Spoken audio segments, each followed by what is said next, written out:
वर्णमाला का भाग 4 करेंगे। वर्णमाला का भाग 3 तक हम वीडियो बना चुके हैं। 3 तक हम क्या बना चुके हैं?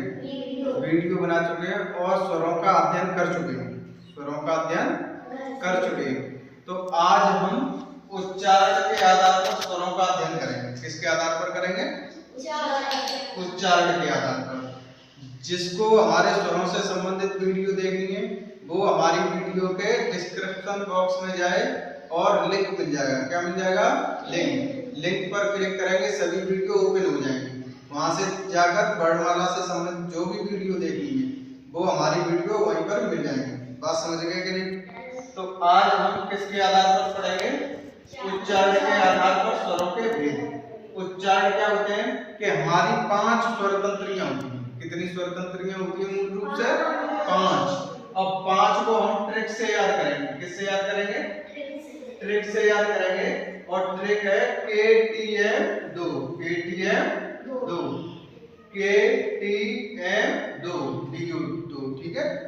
K का मतलब कंठ, T का मतलब तालु, M का मतलब मूर्धा, D का मतलब दंत, O का मतलब ओष्ठ। ठीक है।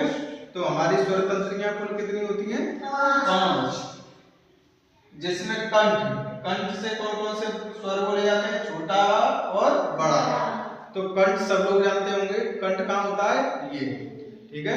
अगर हम उंगली रख के स्वरों का उच्चारण करेंगे तो हमारा कंठ ऊपर नीचे होगा। क्या होगा? कंठ ऊपर नीचे होगा। यानी जिन स्वरों के उच्चारण में हमारा कंठ काम करता है उसे कंठ वर्ड कहते हैं। क्या कहते हैं? कंठ वर्ड कहते हैं। तो जिन स्वरों के उच्चारण में हमारी ताल काम करती है उन्हें क्या कहते हैं? ताल वर्ड कहते हैं। क्या कहते हैं? ताल वर्ड। अब जैसे छोटी ई और बड़ी ई, ये कहां से बोले जाते हैं? ताल।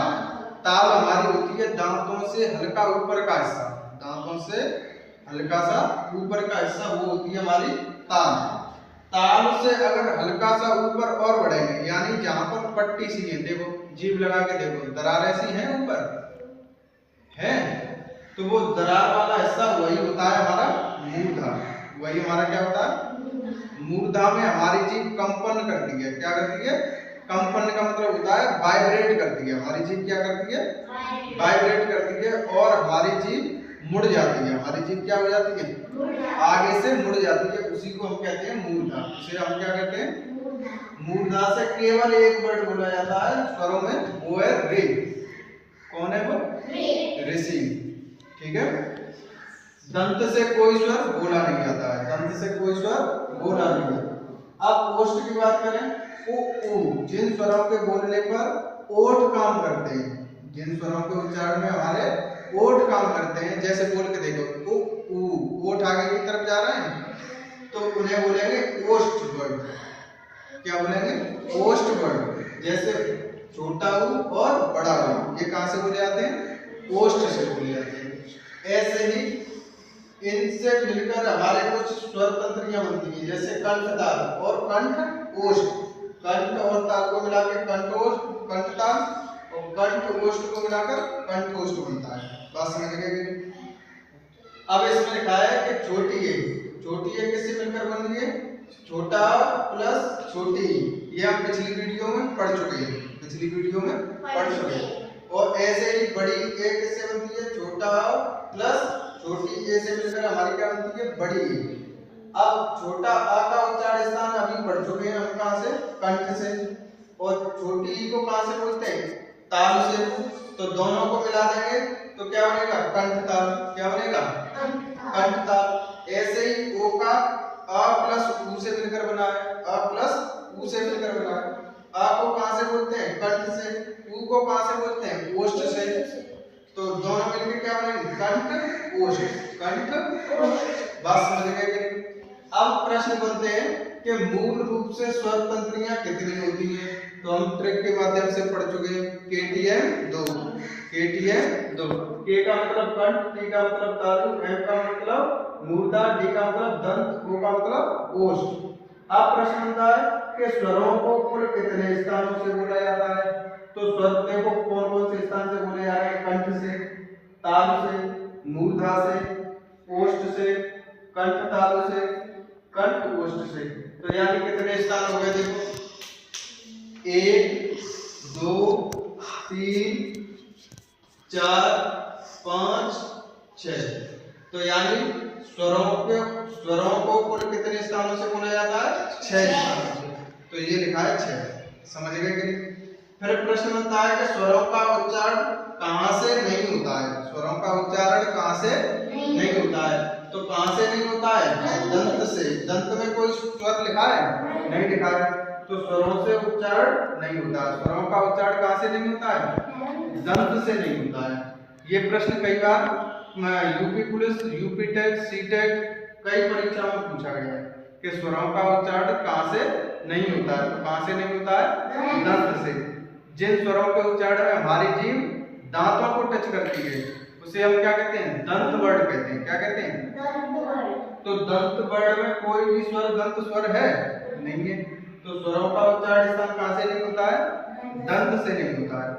अब प्रश्न पूछा है तुमसे कि स्वरों को कुल कितने स्थानों से बोला जाता है? तो स्वरों को कहां से बोला जाता है? कंठ से, ताल से, मूर्धा से, ओष्ठ से, कंठ, ताल, कंठ, ओष्ठ। तो कुल कितने स्थानों से बोला जाता है? 6 स्थानों से बोला जाता है। समझ गए कि नहीं? अब मैंने ये समझाने की कोशिश की है। ये किसी मनुष्य का चेहरा है। तो ये हमारा क्या है? कंठ। ये क्या है हमारा? ये हमारे क्या है? ओठ। तो ओठ को संस्कृत में कहते हैं ओष्ठ। ठीक है। इससे आगे चलेंगे तो इनके अंदर क्या है? दांत।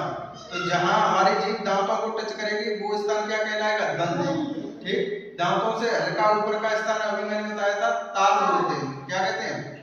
ताल से हमारी छोटी और बड़ी ही बोली जाती है। ठीक है।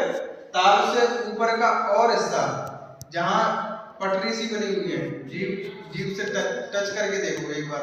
पटरी सी बनी है, जो पटरी बनी है उसी को कहते हैं मूर्धा। उसी को हम क्या कहते हैं? मूर्धा। स्थान समझ में आ गए? तो मूल रूप से कितने स्वर तंत्रियां होती हैं? 5।